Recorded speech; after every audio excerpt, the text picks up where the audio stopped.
Area 51 পৃথিবীর সবচেয়ে গোপনীয় এলাকা, যা নিয়ে মানুষের মনে রয়েছে অসীম কৌতূহল। অনেকেই বিশ্বাস করেন পৃথিবীর বাইরের প্রাণীদের নিয়ে গবেষণা চলে এখানে। দীর্ঘদিন ধরে এই এলাকাটির কথা স্বীকারই করেনি যুক্তরাষ্ট্র। কিন্তু কেন? কি এমন রহস্য রয়েছে এই এরিয়া 51-এ? হ্যালো বন্ধুরা, এরিয়া 51 নিয়ে রহস্য শুরু হয় 1947 সালের জুলাইতে। পুরো যুক্তরাষ্ট্র জুড়ে বিভিন্ন রিপোর্ট আসা শুরু করে যে সাধারণ মানুষ আকাশে ফ্লাইং সসার বা ইউএফএ দেখেছে। ইউএফএ হচ্ছে আনআইডেন্টিফাইড ফ্লাইং অবজেক্ট, অর্থাৎ আকাশে উঠতে থাকা এমন কোনো বস্তু যা আগে কখনোই দেখা যায়নি। শুরু হয় পত্রিকায় লেখালেখি এবং রহস্য দানা বাঁধতে শুরু করে। তবে কি সত্যি এলিয়েন চলে এসেছে পৃথিবীতে? পত্রিকায় লেখালেখি শুরু হওয়ার পর নিউ মেক্সিকো স্টেটের ম্যাক ব্রোজেল নামের এক কৃষক দিলেন আরেক চাঞ্চল্যকর তথ্য। তিনি তার ক্ষেতে অদ্ভুত এক বস্তু দেখতে পান। টিন ও রাবারের তৈরি এই বস্তুটি সামনে আসলে তার নজর কাড়ে সেনা কর্মকর্তা কর্নেল উইলিয়াম ব্ল্যাক কর্টের। পরদিনই রসওয়েল আর্মি এয়ারফিল্ড একটি আনুষ্ঠানিক বক্তব্য দেয়, যাতে বলা হয় এখন পর্যন্ত ইউএফএ নিয়ে যে গুজব ছড়াচ্ছিল তা হয়তো সত্য। মার্কিন সেনা এমনই এক ইউএফএর অংশ হাতে পেয়েছে, কিন্তু পরের দিন আবারও তারা আনুষ্ঠানিক বক্তব্য দেয় ও সেই বস্তুটিকে ইউএফএ না, বরং একটি ওয়েথার বেলুনের অংশ হিসেবেই বর্ণনা করে। এমন ঘটনায় আবারও শুরু হয় গুঞ্জন। সাধারণ মানুষ ধরেই নেয় যেহেতু সেনাবাহিনী এমন দুই রকম বক্তব্য দিচ্ছে, তার মানে নিশ্চয়ই এর পেছনে রয়েছে কোনো না কোনো রহস্য। 1970 সালে আবারও গুজব উঠেছে নিউ মেক্সিকোর মরুভূমির উপর এলিয়েনদের যান দেখা গেছে। সেই যানের উপর বজ্রপাত হয় এবং ভূপাতিত হয়। সে গুজবে আরও বলা হয় যে সেই আকাশযানের মধ্যে থাকা সব এলিয়েন মারা গেলেও একজন জীবিত ছিল, আর যুক্তরাষ্ট্রের সেনাবাহিনীও তাকে নিয়ে গবেষণা করছে। আর এই গবেষণা হচ্ছে এমন এক গোপন এলাকায়, যে এলাকাটির নাম এরিয়া 51। এরপর সামনে আসেন বব লাজার।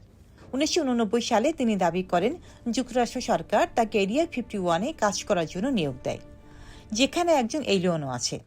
সেই এলিয়েন যে আকাশযানে করে পৃথিবীতে আসে। সেই আকাশযানের রিভার্স ইঞ্জিনিয়ারিংয়ের গবেষণায় যুক্ত ছিলেন তিনি আরও বলেন, এলিমেন্ট 115 দিয়ে সেই আকাশযান চলত আর তার নিজে একটি আলাদা অভিকর্ষ বল তৈরি করত। তবে তার এই কথা শুনে হইচই শুরু হয় চারিদিকে। অবশেষে 2013 সালে বের হয়ে আসে আসল ঘটনা। আমেরিকার গোয়েন্দা সংস্থা সিআইএ স্বীকার করে নেয় এরিয়া 51-এর কথা। ততদিনে এই এলাকা নিয়ে এত বেশি গুজব সৃষ্টি হয়েছিল যে ফ্রিডম ও ইনফরমেশন আইনের কারণে মার্কিন বিমান বাহিনী এরিয়া 51 সংক্রান্ত সকল তথ্য জনসম্মুখে নিয়ে আসে।